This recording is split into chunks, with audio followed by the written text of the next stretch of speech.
ઘણા કોંગ્રેસીઓ ઊંચા નીચા થઈ ગયા છે, પણ હું આજે એમને કહેવા માંગુ છું કે લુખ્ખા ટપોરીઓને તો નહીં જ છોડો. આ કોંગ્રેસીઓને પેટમાં તો દુખવું જ જોઈએ, અને સ્વાભાવિક વાત છે કે પેટમાં એમને દુખે કેમ નહીં. જોરથી ચિલ્લાઈને કૂદીને ગુજરાતના મજબૂત અશાંત ધારાને રોકવા માટેનો આ કોંગ્રેસીઓએ પ્રયાસ કર્યો, પરંતુ ભૂપેન્દ્રભાઈ પટેલે મજબૂત અશાંત ધારાનો કાયદો આ વખતે વિધાનસભામાં પસાર કર્યો. આખો વિડીયો જોતા પહેલા હજુ પણ અમારી ચેનલને સબસ્ક્રાઇબ નથી કરી તો યુટ્યુબ પર સબસ્ક્રાઇબ કરો અને ફેસબુક અને ઇન્સ્ટાગ્રામ પર ફોલો કરો.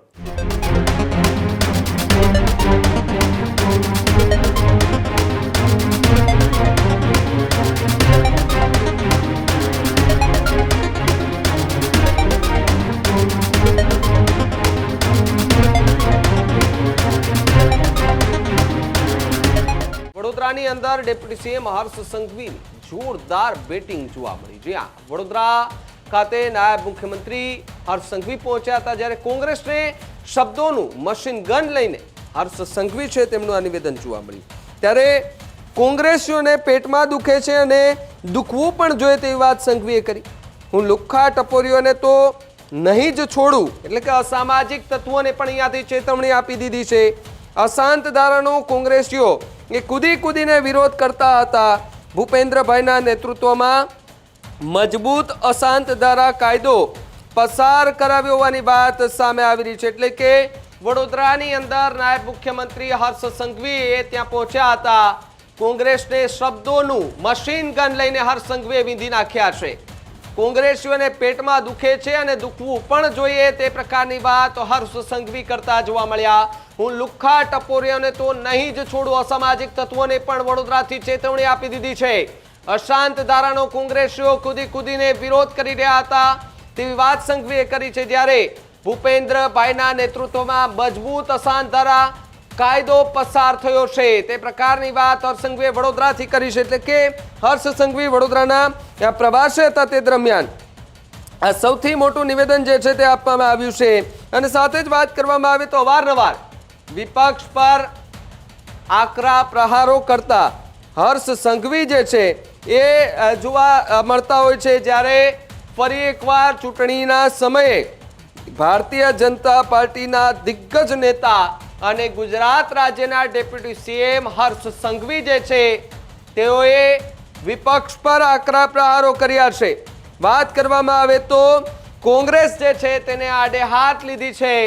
બેટિંગ કરતા એ પોતાના શબ્દોનું મશીન ગન લઈને કોંગ્રેસને વીંધી નાખી છે. કોંગ્રેસ જે આરોપ પ્રત્યારોપો લગાડી રહી હતી તેનો વળતો જવાબ તેમણે વડોદરા ખાતેથી આપ્યો છે. લુખ્ખા ટપોરીઓને ન છોડવાની વાત હર્ષ સંઘવી કરતા જોવા મળી રહ્યા છે.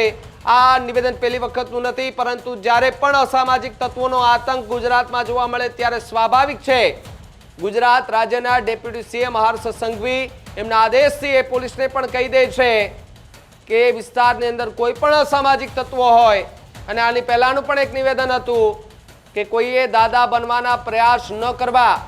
ગુજરાતની અંદર દાદા માત્ર ને માત્ર હનુમાન દાદા છે, એનાથી મોટો કોઈ દાદો નથી. એટલે જે કોઈને દાદા બનવાની વિચાર હોય અથવા તો એ મેદાને આવતા હોય દાદા બનવા માટે, લુખ્ખાગીરી સાથે જોડાયેલા હોય, ટપોરીગીરી કરતા હોય, એવી ગેર પ્રવૃત્તિ સાથે જોડાયેલા હોય, એવા લોકોને સતત ચેતવણી ડેપ્યુટી સીએમ હર્ષ સંઘવી એક ચેતવણી આપતા જોવા મળતા હોય છે. ત્યારે ફરી એક વખત ધારદાર ભાષણ સાથે ડેપ્યુટી સીએમ હર્ષ સંઘવીએ વડોદરાથી વિપક્ષને આડે હાથ લેતા શું કહ્યું હતું સાંભળીએ એમને. આ ઘણા કોંગ્રેસીઓને પેટમાં દુખે છે, અને દુખવું તો જોઈએ જ ભાઈ. ઘણા કોંગ્રેસીઓ ઊંચા નીચા થઈ ગયા છે, પણ હું આજે એમને કહેવા માંગુ છું કે લુખ્ખા ટપોરીઓને તો નહીં જ છોડો.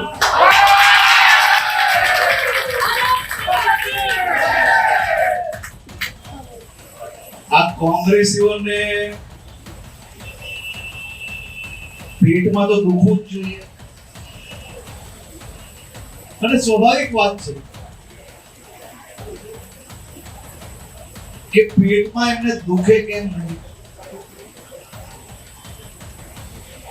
જોરથી ચિલ્લાઈને કૂદીને ગુજરાતના મજબૂત અશાંત ધારાને રોકવા માટેનો આ કોંગ્રેસીઓએ પ્રયાસ કર્યો, પરંતુ આપણી ભારતીય જનતા પાર્ટીની ભૂપેન્દ્રભાઈ પટેલની સરકારે ગુજરાતના કોઈ બી વિસ્તારોમાં એક ઘર લઈને આખો વિસ્તાર કબજે કરવાના મનસુખી રાખનાર લોકો પર ભૂપેન્દ્રભાઈ પટેલે મજબૂત અશાંત ધારાનો કાયદો આ વખતે વિધાનસભામાં પસાર કર્યો.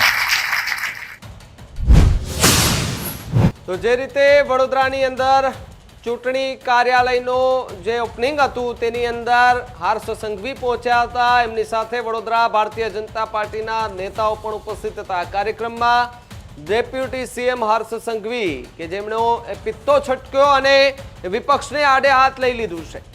અવારનવાર સરકાર પર આકરા પ્રહારો કરતી એ વિપક્ષ કે જેમને વળતો જવાબ વડોદરાથી અત્યારે ડેપ્યુટી સીએમ હર્ષ સંઘવીએ પોતાના અંદાજથી આપ્યો છે.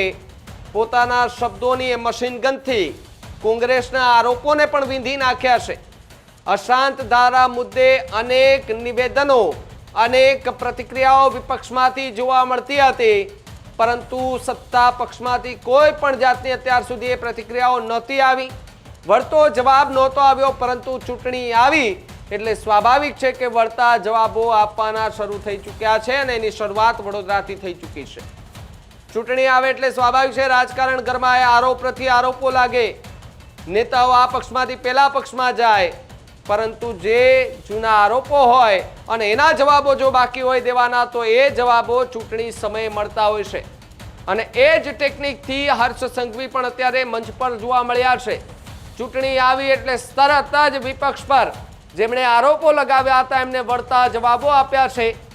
હું એ ટપોરીઓને પણ રેવા નહીં દઉં તેવી વાત કરી છે. એટલે કે કોંગ્રેસીઓ છે એમને પેટમાં દુખે છે ને દુખવું પણ જોઈએ, ટપોરીઓ છે એમને નહીં છોડું તેવું નિવેદન હર્ષ સંઘવી આપતા જોવા મળી રહ્યા છે. અશાંત ધારાનો મુદ્દો ફરી એકવાર વડોદરાથી ચર્ચામાં આવ્યો છે અને ભૂપેન્દ્રભાઈના નેતૃત્વમાં મજબૂત અશાંત ધારાનો એક કાયદો જે છે તે પસાર કરાવ્યો તેવી વાત ડેપ્યુટી સીએમ હર્ષ સંઘવી વડોદરાથી કરતા જોવા મળી રહ્યા છે. વડોદરાના પ્રવાસે હતા. આજે લગભગ બપોર પછી વડોદરાના અલગ અલગ વિસ્તારોમાં હર્ષ સંઘવી ફરી રહ્યા છે. જે ભારતીય જનતા પાર્ટીના ચૂંટણી કાર્યાલયો ખુલી રહ્યા છે ત્યાં જઈ રહ્યા છે. ત્યાંના સ્થાનિક જે નેતાઓ છે તેમની સાથે મિટિંગો કરી રહ્યા છે અને જેમને ભારતીય જનતા પાર્ટીએ ઉમેદવારોને મેદાને ઉતાર્યા છે તેમને પણ શુભેચ્છા પાઠવતા અને તેમને રણનીતિ એ કહેતા હર્ષ સંઘવી જોવા મળ્યા હતા. ત્યારે ફરી એક વખત વિપક્ષ પર જે નિશાન સાધ્યું એ ક્લિપ સાંભળીએ કે જેની અંદર કોંગ્રેસને કયા પ્રકારનો વળતો જવાબ ડેપ્યુટી સીએમ હર્ષ સંઘવીએ આપ્યો. આ ઘણા કોંગ્રેસીઓને પેટમાં દુખે છે અને દુખવું તો જોઈએ જ ભાઈ. ઘણા કોંગ્રેસીઓ ઊંચા નીચા થઈ ગયા છે, પણ હું આજે એમને કહેવા માંગુ છું કે લુખ્ખા ટપોરીઓને તો નહીં જ છોડો.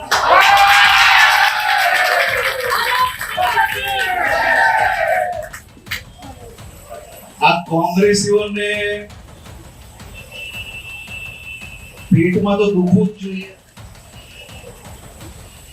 અને સ્વાભાવિક વાત છે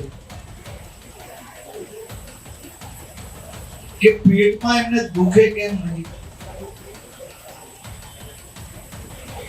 જોરથી ચિલ્લાઈને કૂદીને ગુજરાતના મજબૂત અશાંત ધારાને રોકવા માટેનો આ કોંગ્રેસીઓએ પ્રયાસ કર્યો, પરંતુ આપણી ભારતીય જનતા પાર્ટીની ભૂપેન્દ્રભાઈ પટેલની સરકારે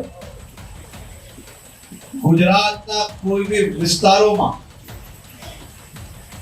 એક ઘર લઈને આખો વિસ્તાર કબજે કરવાના મનસુખી રાખનાર લોકો પર ભૂપેન્દ્રભાઈ પટેલે મજબૂત અસાન ધારાનો કાયદો આ વખતે વિધાનસભામાં પસાર કર્યો. હજુ સુધી તમે અમારી ચેનલને સબસ્ક્રાઇબ નથી કરી તો અત્યારે જ ન્યૂઝરૂમ ગુજરાતને સબસ્ક્રાઇબ કરો, ફેસબુક અને ઇન્સ્ટાગ્રામ પર ફોલો કરો.